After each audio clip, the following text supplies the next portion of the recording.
그 계약이 이제 87년 헌법이라면 그게 바로 이제 직선제, 대통령을 우리 손으로 직접 뽑는다.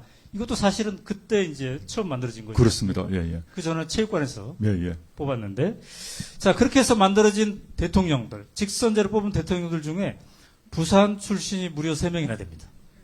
예, 노무현, 문재인, 그 다음에 김영삼 대통령, 이 세 분인데, 부산 출신이기 때문에 그 세 분이 막 뉴스에 자주 나오고, 그랬기 때문에 영향을 받을 법 했고요. 또 이제 지금은 또 이 세 분을 또 어떻게 바라보고 계시는지도 궁금합니다. 좀 어려운 질문이긴 한데요. 저는 이제 태어난 게 대신동에서 태어났었는데 그때 어린 시절부터 김영삼 후보 포스터를 보고 자랐습니다. 그래서 저는 어린 시절에 김영삼이라는 사람이 참 위대한 정치구다라고 생각하고 자랐던 것 같습니다. 근데 이제 지금 다 나이가 들어서 평가를 해보면 그분은 패기의 정치인, 담대한 정치인으로 생각이 됩니다. 이 사람이 단식 투쟁을 해서 군부독재를 끝내고, 그다음 집권하고 난 뒤에 조선 총독부 건물 폭파시키고, 하나회 일순간에 척결하고, 금융실명제 하룻밤 사이에 실천했거든요. 놀라운 그런 돌파력이었다 생각합니다. 물론 그분이 갖고 있지 못했던 여러 가지 흠결이 있습니다. 그래서 IMF가 이제 초래되었던 것이고, 그리고 이제 뭐 3당 합당이라는 이런 이제 보수연합이라는 정치체제를 만들었다는 점에 있어서 논란이 있습니다만은 저는 그분의 담대함과 패기 이런 것들에 대해서는 지금도 아직 우리가 빚지고 있다 생각합니다. 하나의 척결, 뭐 총독부 건물 철거, 금융실명제 그것이 우리의 지금 기초가 되는 거라고 생각하고요. 네. 노무현 대통령님 같은 경우는 항상 생각할 때마다 가슴이 아픈 분인데 그분을 특징 지는 게 뭘까 생각해 보게 되면 저는 첫째는 서민정신 같습니다. 그 이전의 대통령 같은 경우는 서민이라고 느끼지 못했던 것 같습니다. 멀리 떨어져 있는 왕, 제왕 이런 느낌이라면 항상 우리 옆에 있는 서민이셨고 그 서민일 뿐만 아니라 그분이 갖고 있는 그 소탈함의 정신 이런 것들이 우리 모두를 감동시키지 않았는가라고 생각하고 있습니다. 지금까지 우리가 가장 사랑하는 대통령이 아닐까 생각하고요. 그리고 그런 서민 정신의 기초에서 그분이 했던 말들을 생각을 해보면 예를 들어서 50 청문회 때 그 외침, 그 다음에 3당 합당이 이루어질 때 이 있습니다라고 혼자 일어서서 외쳐셨고요.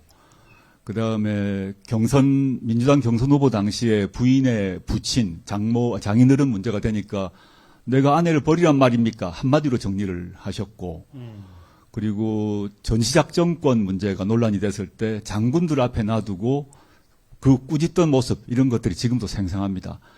정말 소수파 정치인이었거든요.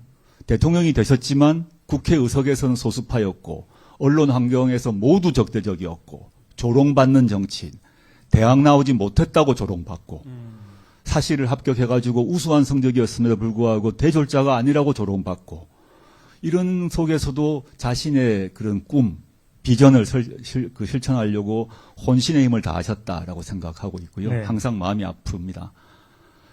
문재인 대통령 같은 경우는 제가 직접 이제 모셨던 분이고 또 12년, 17년 대선 과정에서 제가 조금 참여를 했는데 문 대통령님은 전 이런 생각을 합니다. 이분의 장점은 아까 이제 김영삼, 노무현 대통령님과는 조금 차이가 있는 스타일이십니다. 항상 경청하는 분이셨습니다.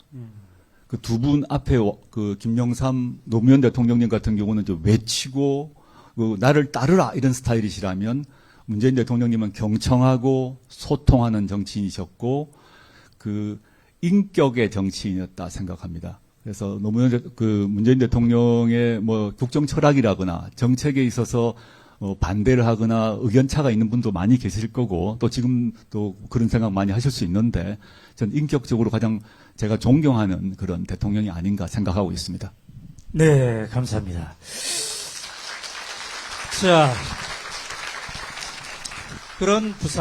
그런 부산이 오늘 또 뉴스에 나왔어요.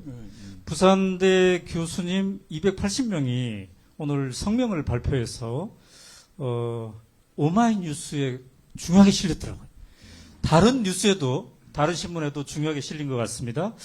아마 오늘 이 자리에 혹시 그 교수분들이 나오신 분들이 있으실까 모르겠는데 혹시 있으신가요? 우리 교수님, 네, 이따가 또 한 말씀 들어보도록 하겠습니다.